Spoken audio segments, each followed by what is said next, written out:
Les Iraniens confirmaient récemment dans un référendum ce qu'ils avaient clamé dans les rues, qu'ils voulaient un terme à la monarchie et l'établissement d'une république islamique. Et ce sont, depuis la Révolution, des comités islamiques armés qui maintiennent l'ordre en Iran.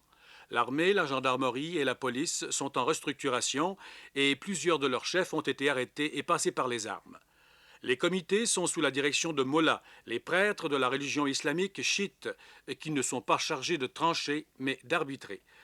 Les comités dirigent la circulation, maintiennent l'ordre public en chassant les criminels, mais surtout, ils arrêtent les anciens dirigeants et remplissent les prisons du pays de leurs prisonniers après les avoir vidés de ceux du Shah. L'ancien Premier ministre, M. Oveida, qui a été exécuté la semaine dernière, avait cependant été arrêté par le Shah lorsque celui-ci essayait de sauver la situation l'automne dernier. Mais que fait le Premier ministre du gouvernement provisoire, M. Bazargan, dans tout cela? Il tente lui-même de l'expliquer. Et dans cette révolution, toutes les classes, tous les rangs du peuple ont participé. C'est le point de départ de notre succès, de nos succès et de nos difficultés.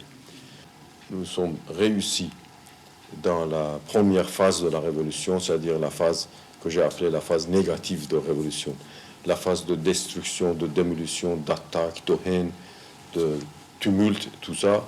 Mais en réalité, la première phase, en ce qui concerne l'opinion publique et le peuple, continue.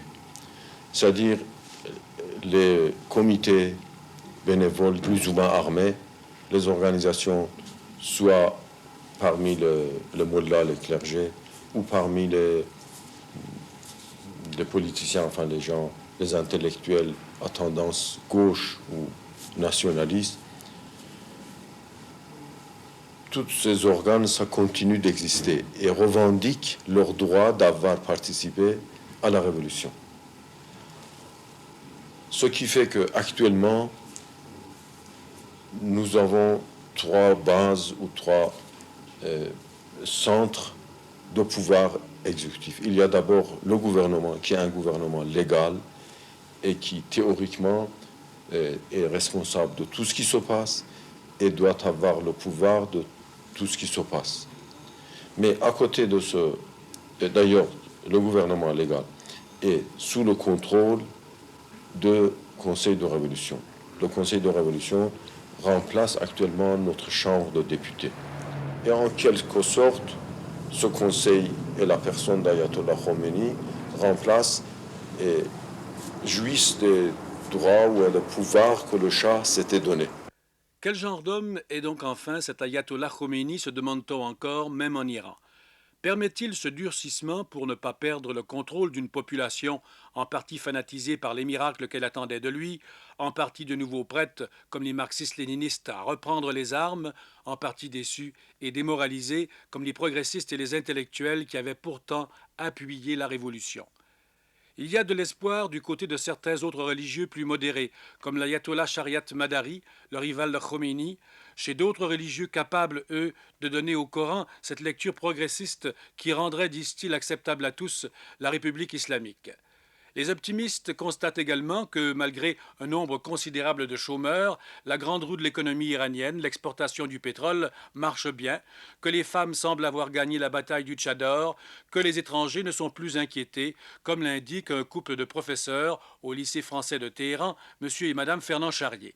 Il y a eu un moment où les femmes ont été tenues de porter le voile et après quelques manifestations qui ont été faites par certaines d'entre elles, le- l'obligation a été levée. Et vous, par exemple, en tant qu'étrangère, on ne vous demande pas de porter le voile. Absolument jamais. Je n'ai absolument aucun problème de ce côté-là. On ne m'a jamais fait une réflexion. Et même aujourd'hui, je ne porte pas de bas. Il y a du soleil, je n'ai pas mis de bas.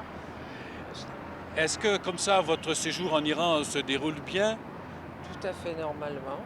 Le seul problème, c'est que, bien entendu, les étrangers, il n'y a pas beaucoup de travail. Euh, oui, ça dépend dans quel secteur. Dans notre secteur, maintenant, les écoles ont repris et nous travaillons normalement. Les Iraniens, humiliés par des années de monarchie qui axaient le développement sur les standards étrangers et au profit surtout des étrangers et d'une minorité iranienne corrompue et occidentalisée, les Iraniens se cherchent aujourd'hui par la voie de l'islam. Pour le moment, beaucoup de ce qu'ils rejettent dans la civilisation occidentale, c'est la civilisation tout simplement. Ici Lucien Millet en Iran.